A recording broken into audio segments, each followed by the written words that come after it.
Hello, everyone. Exacto here, back for our post-mortem discussion of the Annie deck.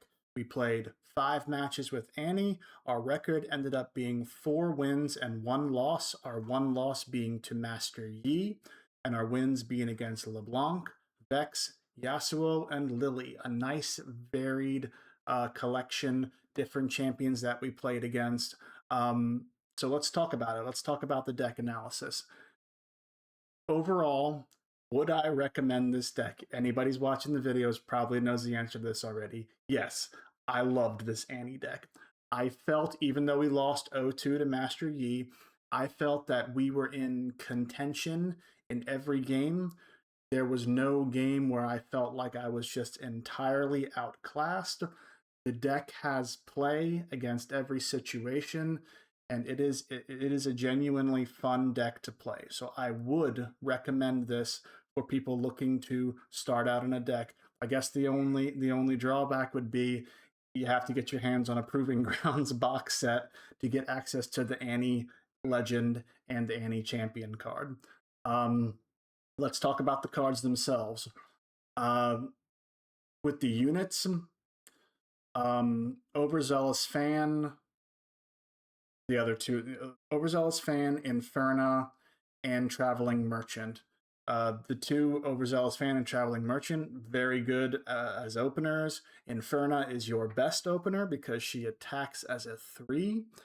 And I really enjoyed the card filtering with Traveling Merchant, and I also enjoyed the fact that Overzealous Fan makes it really, really hard for an opponent to attack in and profitably push you off of a battlefield, being that you can just kill him and bounce something back to their base. We saw that with the Thousand Tail Watcher play that the opponent had in Game 1 in our Lilia match.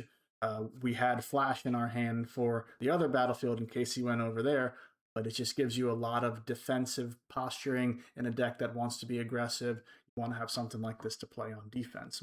Noxus Hopeful, it is what it is. It's a great value card. The ideal turn 1 play when you have 3 runes. I didn't get to do it in any of my games, but it's nice to do stack deck plus Noxus Hopeful. All of a sudden you have a 4 might unit in your first turn of the game. Wonderful. It also helps in that in our, I believe it was the Lilia game, we had a turn 2 where we have 4 runes. Even though they were conquering and getting ahead in points, I'm able to develop something at my base. I play a 2-drop like Traveling Merchant, follow it up with a 4-drop with a 4 might unit like Noxus Hopeful. I have 6 power at my base now. Now I'm ready to start turning it around. Great value card. Rengar Pouncing. This card scares people. He is a 5 might attacker. When you play him onto any battlefield that you move in with something like your Traveling Merchant or your Inferna, all of a sudden you are attacking as early as the second turn of the game with a huge amount of power. I feel like I didn't play him correctly because there were times when I'm like, I'd like to play him on offense, but I'm holding up mana for some, holding up runes for some reason. I can see the value here with him, though I probably didn't play him right. Vex Apathetic. What more can I say about it? We beat Vex with it in the third match. We beat Lilia with it in the second match. I want to say we also beat LeBlanc with it in the second match. This is a powerhouse card. It's why Vex is a good deck in her own right, though she always wants to go first, I'm sure. It just shuts down so many archetypes. I mentioned it shuts down the Rengar deck that wants to be ambushing. It shuts down the Annie deck that wants to be playing aggressive as well, with Kaisas and other ambush units. It shuts down the decks that want to play sprites or illusions with LeBlanc. It has so many uses in this meta right now that it's kind of crazy. All purple decks might want to consider playing something, at least 2 copies of them, if not in the main, 2 copies in the sideboard as well. It's a really good card. Kaisa, same as Noxus Hopeful. It's a value engine. 4-drop that comes in ready for an extra rune and a power, and she draws you a card. multiple times in our matches where I drew 2 off of her, conquering, and then for Seat of Power, drawing again off of Seat of Power. And Ferris Forerunner, with the exception of the LeBlanc deck that you don't want to play this card in, this card is good. It's just a very big card that is very hard for an opponent to deal with for the most part, being that it leaves 2 little mech guys behind. I believe that's all the units. Spells, stack deck, great value. Always like to see it. Longsword, really good in its spots.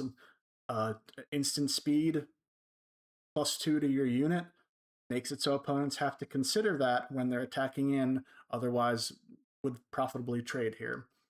I forgot about Grim Apothecary. I didn't get to use him as much, so I guess I easily forgot about him, but I can see the value having him as an ambush unit again, to get guys like Inferno out of danger when a 2-drop is attacking into 1 power Inferno.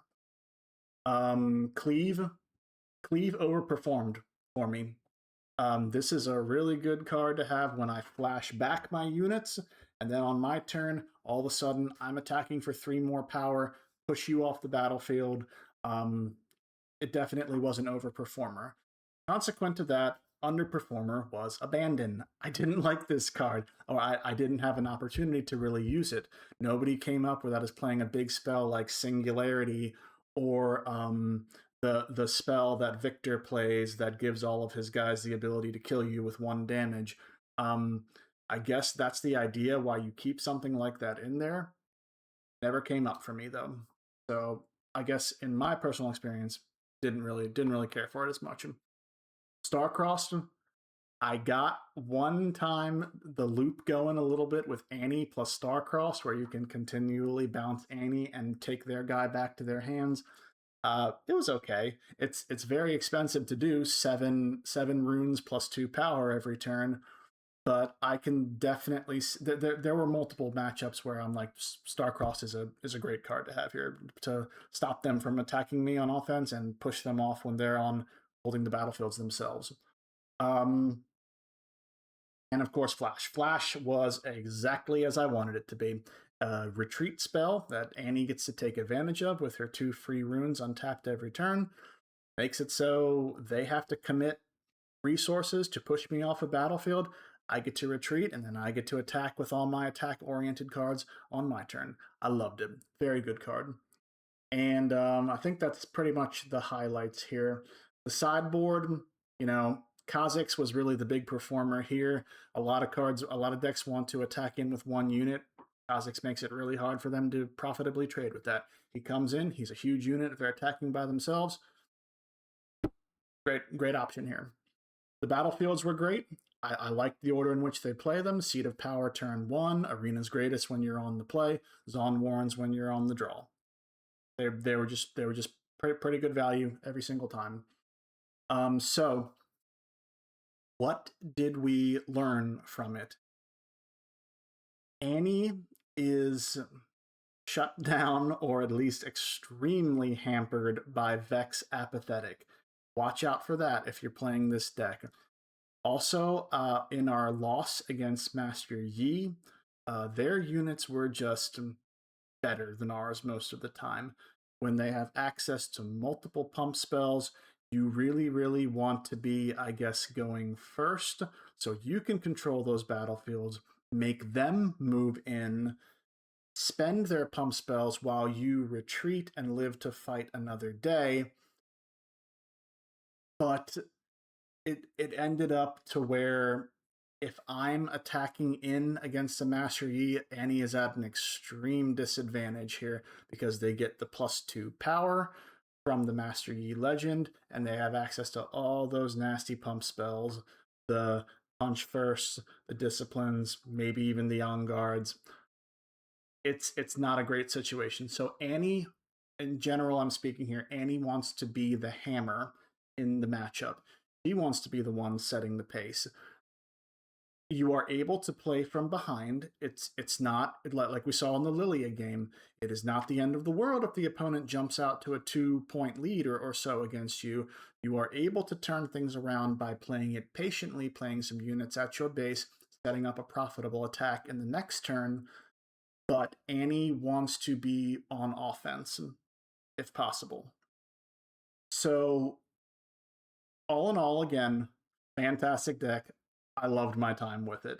I would definitely recommend bringing this to your Nexus Night, getting some reps in, maybe going on Rift Atlas here, getting some practice in it with yourself.